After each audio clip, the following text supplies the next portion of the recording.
Hey guys, what's up? Welcome to Plot Smart, where I can finally get the gosh darn screen recorder working. Also, it's also the channel where nobody likes my FNaF theories, but I do them anyway because no one comments. So, let's talk about FNaF. As I said as last episode, this game has an awesome plot line. So, number one, we're going to talk about the timeline, like when all the games take place in the series, not when they were released. And number two, talk about what it means for the franchise and FNAF 6. Not so much of FNAF 6, we actually don't talk about, so disregard what I just said. So, let's dive right into this theory. So, as the first game time-wise, we have FNAF 2. As I mentioned in the previous episode, is a prequel sequel. So, we know this because Phone Guy, aka Dark Purple Guy, dies in the first one, so we think, which would make it impossible for him to make a second appearance in the second one. Also, we can see that the animatronics that appear in the first game as withered animatronics, and Phone Guy says, will probably be used later, appear in the first game, but that's just the first game. There's an earlier location you can find if you dive deep into this game's lore. This restaurant is called Fredbear's Family Diner.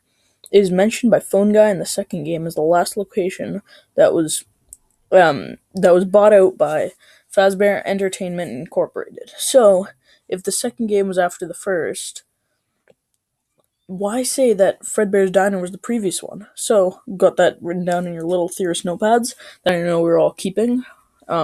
Well, that's when Dark Purple Guy strikes for the first time, killing a small child, the crying child to be exact, and he does so outside of the building. Why? Because there's no convenient back safe room to slaughter them in. Because it's a small restaurant. But anyway, that's why he says the previous restaurant, because technically it wouldn't be the previous restaurant, because the restaurant from the first game would be the previous location. So, at the second location / first game, the animatronics malfunction, so the restaurants are all dormant for about 10 years, and we know that because all of the FNAF sister location animatronics are 20 years old, and William Afton made them before the restaurants were shut down, so we're assuming it's 10 years before. So during that time, the player in FNAF sister location is working as the night security guard / maintenance guy, and William Afton is getting stuck in Springtrap. About 5 years into Circus Baby's opening, Fazbear's Fright opens up, and they are open for 1 day before they find Springtrap, aka Dark Purple Guy. So, Circus Baby stays open for as long as we know, and so does Fazbear's Fright. But we still have FNAF 4 and sister location custom night to talk about. Let's start off with the custom night, because that happens first. I'll explain why in a later episode.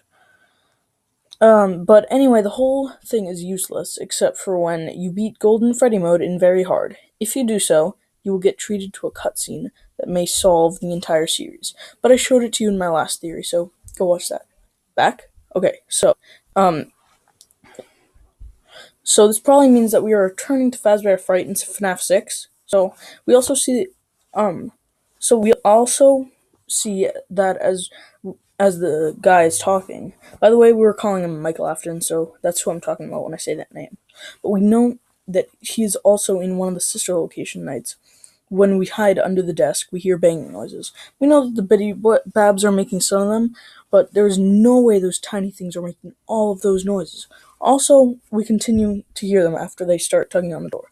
So when that happens, we hear Baby say that she doesn't recognize us. But I believe that she isn't talking to us. I believe that Michael hacked into Mr. Handy, the hand unit, shut off the security, and started to talk to his sister. But he couldn't hack for very long, so he had to leave by the time we left. But what do we hear Michael say near the end of the cutscene? At first, she didn't recognize me, but then they all remembered me. That's what he was talking about. So, that means that technically Michael Afton is a criminal, but hey, that's all for today. Thanks for watching, and leave a comment if you don't like these, because I honestly have no idea what you want. Stuck in a loophole. But thanks for watching, guys, and I'll see you guys in the next. Bye.